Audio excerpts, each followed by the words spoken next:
Assalamualaikum warahmatullahi wabarakatuh dan salam sejahtera.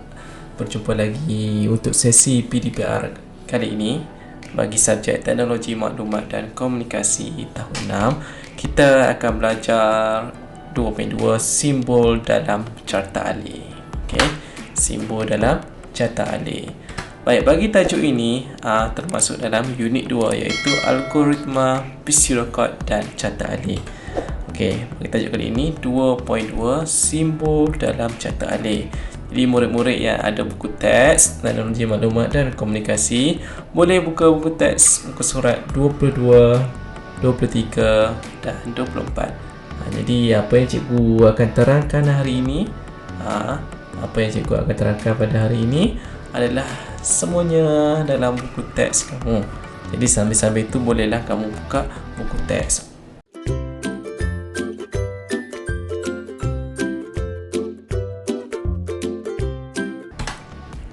Baik, objektif pembelajaran untuk PDPR kali ini, di akhir video ni murid-murid akan tahu akan kenal 6 dan nyatakan makna simbol dalam carta alih dengan betul.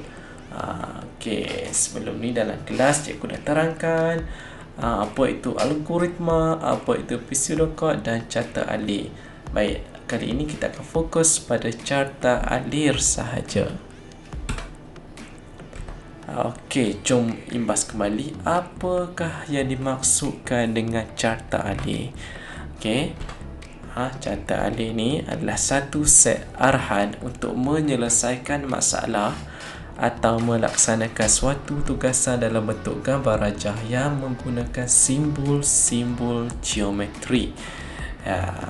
Simbol-simbol geometri. Okey. Jadi murid-murid boleh buka muka surat 22. Okey, kita baca sikit. Cikgu Nora membawa Nadia untuk mendapatkan rawatan di pusat kesihatan. Terdapat satu carta alih yang menunjukkan proses pendaftaran pesakit luar di pusat kesihatan tersebut. Bagaimanakah simbol carta alih berikut dapat membantu Nadia memahami proses pendaftaran pesakit luar di pusat kesihatan tersebut. Baik, sini kamu boleh tengok terdapat satu carta alih proses pendaftaran pesakit luar. Jadi Cikgu Nora yang pakai baju merah ni membawa Nadia ke klinik untuk mendapatkan rawatan kesihatan. Jadi Nadia ni bertanyalah kepada cikgu, mengapakah simbol pada carta alih ini tidak sama? Jadi kamu boleh tengok sini, ada yang bentuk bucur, ada yang bentuk segi empat, ada yang bentuk diamond, ada anak panah sini. Jadi Cikgu Nora jawab setiap simbol pada carta alih ini mempunyai maksud tertentu. Jadi setiap simbol-simbol ni ada maksud yang tertentu. Terdapat beberapa simbol yang terdapat dalam gambar di sebelah ni. Okey, antaranya ialah ni simbol yang pertama ni. Simbol apa ni? Simbol bucur lah kot. Bucur yang ni bucur. Jadi simbol yang kedua yang kamu boleh tengok sini adalah segi empat. Segi empat tidak tepat kot. Boleh tengoklah pesakit membuat nombor di kaunter dan yang lain-lain ni 1, 2, 3, 4, 5, 6, 7 ni menggunakan simbol yang sama. Lagi ada yang berbentuk diamond ni, bentuk diamond, dan seterusnya simbol anak panah ni, simbol penunjuk ni. Okey, jadi dalam gambar ni terdapat 1, 2, 3 dan 4 simbol. Jadi apa yang kamu nak belajar kejap lagi, ada 6 simbol. Jadi fokus, dan di akhir video ni kita akan buat sedikit ulang kaji berkenaan simbol-simbol ni. Baik murid-murid, kita teruskan pembelajaran kita. Okey, ni maksud simbol-simbol yang terdapat dalam carta alih. Yang pertama, terminal. Terminal ni bentuk dia bucur. Jadi cikgu akan terangkan sekejap lagi. Jadi terminal bentuk yang kedua, segi empat selari. Input bermaksud input output, segi empat tidak tepat, proses, dan bentuk diamond ni pilihan keputusan, bentuk nak panah ni garis alih, dan bulat ni adalah penyambung. Baik, simbol yang pertama adalah simbol terminal yang berbentuk bucur ni.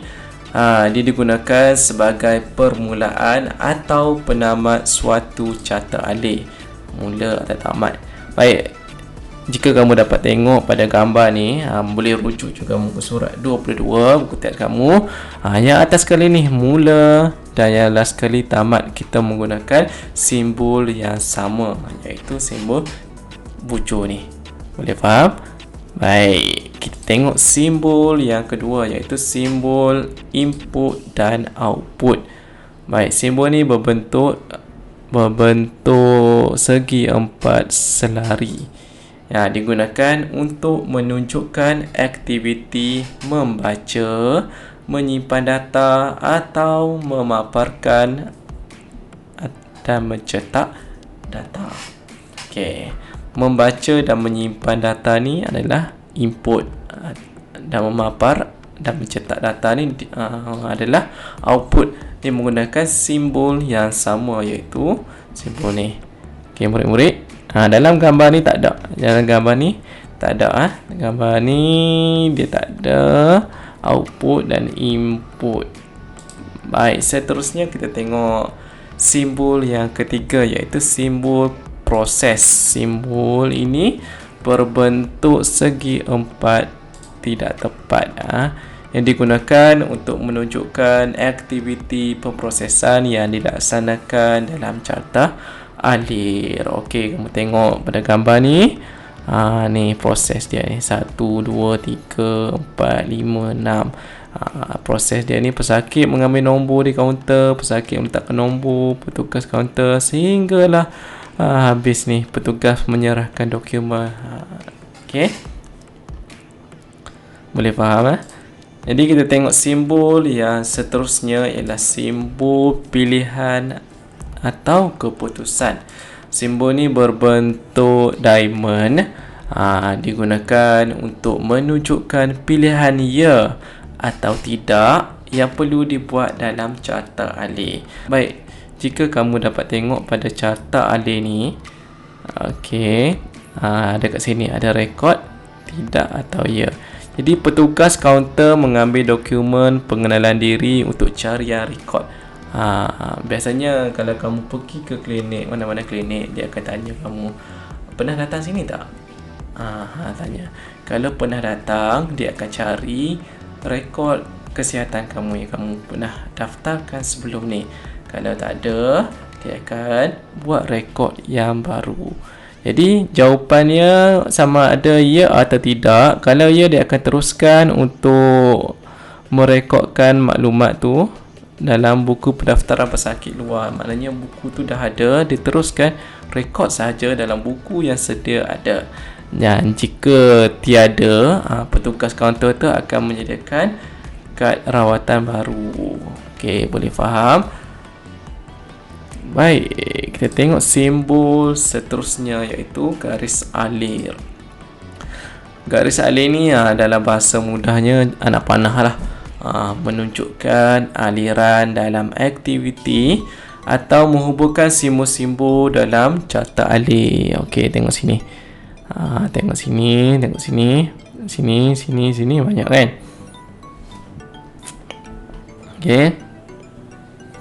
Dan yang last sekali, yang terakhir sekali adalah penyambung. Penyambung ni berbentuk bulat. Penyambung ni digunakan untuk menyambung carta alih yang disambung di bahagian lain. Contohnya lah, jika carta alih ni terlalu panjang, jadi kita akan gunakan simbol bulat ni dan kita akan sambung pada muka surat lain. Tu kalau tak muat lah. Kalau muat, teruskan saja dari atas sampai bawah. Contoh ni, kat tamat ni, petugas menyerahkan dokumen pengenalan diri dan nombor giliran rawatan kepada pesakit. Jadi sebelum tamat ni ada bahagian lain dulu. Contohnya pesakit menunggu nombor dipanggil. Pesakit menunggu nombor dipanggil ni tak muat pada ruang ni.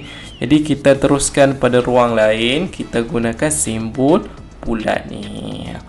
Okey, murid-murid boleh faham ya? Baik, cikgu dah terangkan maksud setiap simbol ni, keenam simbol ni. Agak-agak boleh faham tak?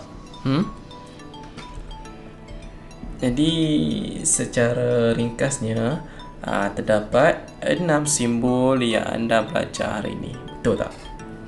Jadi sebelum kita menamatkan pembelajaran pada hari ini, jom kita imbas kembali nama-nama simbol yang anda pelajari.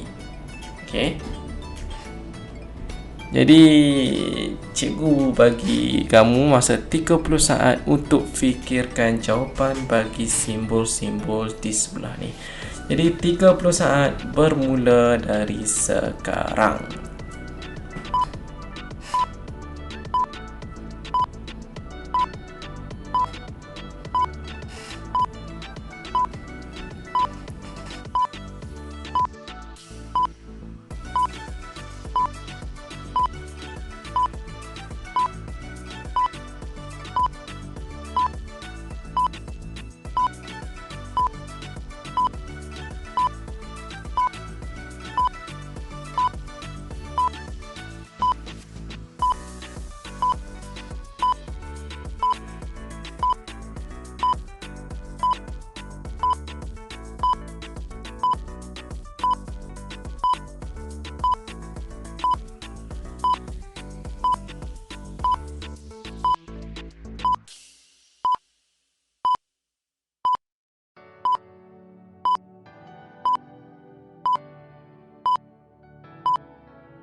Masa menjawab sudah tamat.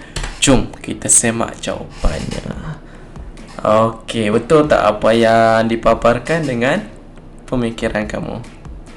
Jadi jika betul, tahniah, dan kita telah tamat pembelajaran kita pada hari ini. Jadi murid-murid kalau yang tak faham tu boleh tanya cikgu secara personal. InsyaAllah mana yang cikgu tahu, cikgu akan jawab. Baik, untuk tugasan pada minggu ini, cikgu akan nyatakan dalam grup WhatsApp. Okey, sekian, terima kasih. Sebelum cikgu terlupa, murid-murid atau cikgu jangan lupa untuk like, share dan subscribe channel cikgugrafik.com.